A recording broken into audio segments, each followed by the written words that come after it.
Thank you, everyone, for joining us today for the second annual Johns Hopkins Transverse Myelitis Clinical Care Symposium. We are so excited to have you here. I am proud to report that in what was supposed to be a regional symposium, we have people here not only from across the country, from states including Florida, Ohio, Indiana, Utah, and Nevada, but even from other countries, including Canada, and just to beat everybody out, from Australia.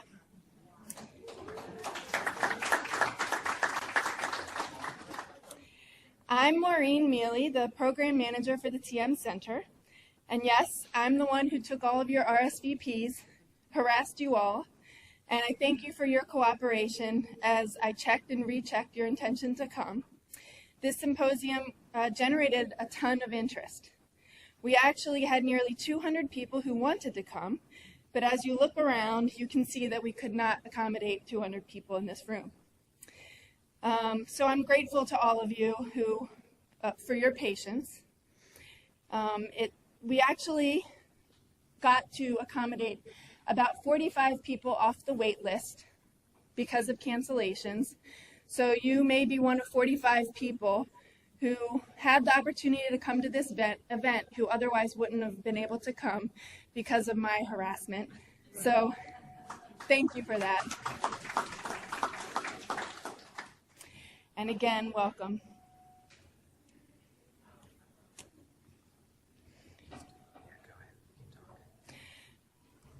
My notes aren't there. That's crazy. So I wanted to take a minute to talk to you about our center, brag a little bit. We had some research recently presented at the American Academy of Neurology, and it exemplifies what our center has been doing. So for many of you, you know that the center was founded in 1999. It was conceptualized by Doug Kerr, Carlos Pardo, and David Arani, and was led at that time by Doug Kerr. It has since been taken over by Carlos Pardo. And we've done a lot to try and expand the center in several different ways. Transverse myelitis, as most of you know, is inflammation in the spinal cord. But we've done a lot to find out that there's a lot more to myelopathy, and Dr. Pardo will talk on this quite a lot, than just myelitis. Not everyone has inflammation in the spinal cord. Some people have other causes, and that's what we presented in just this past April in Philadelphia. This shows 591 patients, some of you, in the first 3 years since Dr. Pardo took over the center, and 2/3 of them had myelitis, causes of inflammation, including idiopathic transverse myelitis or neuromyelitis optica, which a lot of you in this room had.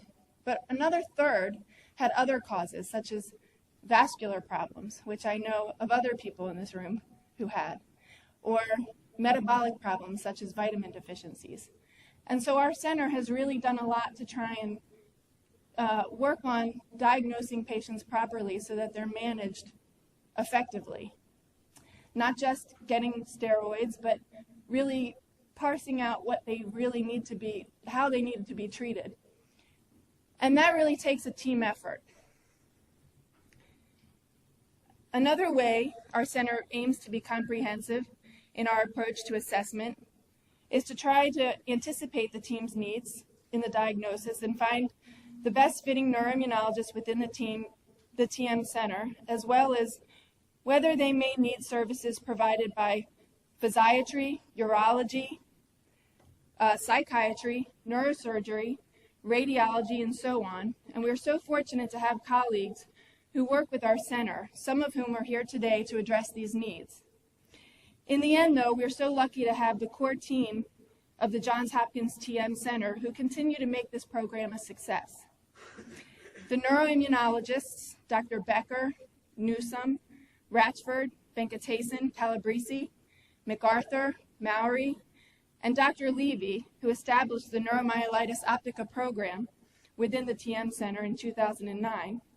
And of course, let us not forget our fearless leader. Dr. Carlos Pardo. Because of this team, we saw about 300 new patients last year referred for the working diagnosis of TM or NMO. And these are the states they came from. We're well represented across the U.S. Also, we see people internationally as well.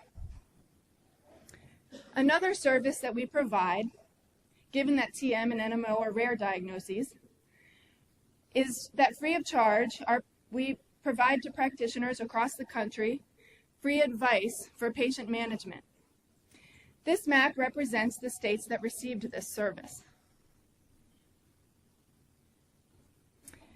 So I've talked about the successes and goals of our center and who contributes to these accomplishments, but I want to take a minute to talk about who contributed to what I anticipate to be success of this symposium.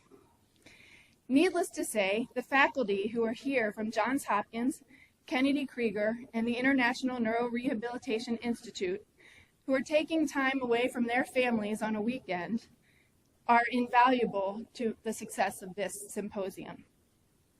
Carlos Pardo, Adam Kaplan, Daniel Becker, Kathy Zakowski, Michael Levy, Scott Newsom, Sam Mayer, Janet Dean, Meredith Badai.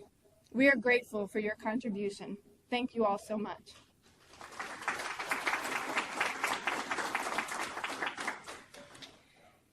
But I would be remiss if I did not take the opportunity to acknowledge the planning committee for this event. That would be Dr. Pardo, Dr. Levy, Dr. Becker, and Wendy Staten.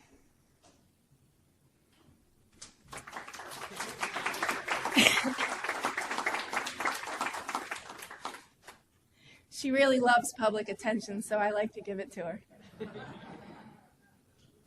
And thank you to our volunteers. Leading up to this symposium, Kennedy Krieger Institute, the staff from there helped me instrumentally in getting the folders together, all the different details. And Kennedy Krieger and Dr. Pardo's lab are here again, helping me with registration and getting everybody seated and just all the little details. So thanks to all of them. It's really a team effort here at the TM Center. But in the end, none of this can happen without funding. It has been a very important goal of Dr. Pardo's to not charge for this event, and that's very unique. We are grateful to the contributions from Alexion Pharmaceuticals, who provided us with an unrestricted educational grant, and to the Bart McLean Neuroimmunology Fund via Johns Hopkins Project Restore, without whom this event could not have happened. Project Restore is a collaborative effort of the MS and TM centers to fund research and clinical endeavors of our neuroimmunology group here at Hopkins. You'll hear later about Dr. Levy's stem cell research. This is just one example of a project that is funded in part by contributions by people like you through Project Restore. The infrastructure of the TM Center itself is supported by donations through Project Restore, and any type of expansion to programs such as this one here today would come as a result of donations to the TM Center through Project Restore. And last but not least, I want for you all to really look at these resources. They're invaluable to you, the patient. Write them down. I also want for you to take the opportunity today. For many of you, this is the first time you will ever meet another patient or caregiver with TM or NMO.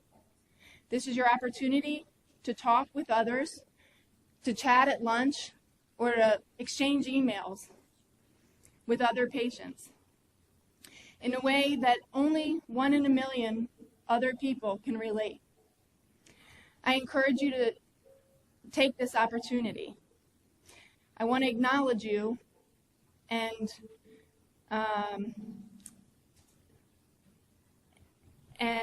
just thank you all for being here. And I expect for this to be a very good day for all of you and for all of us.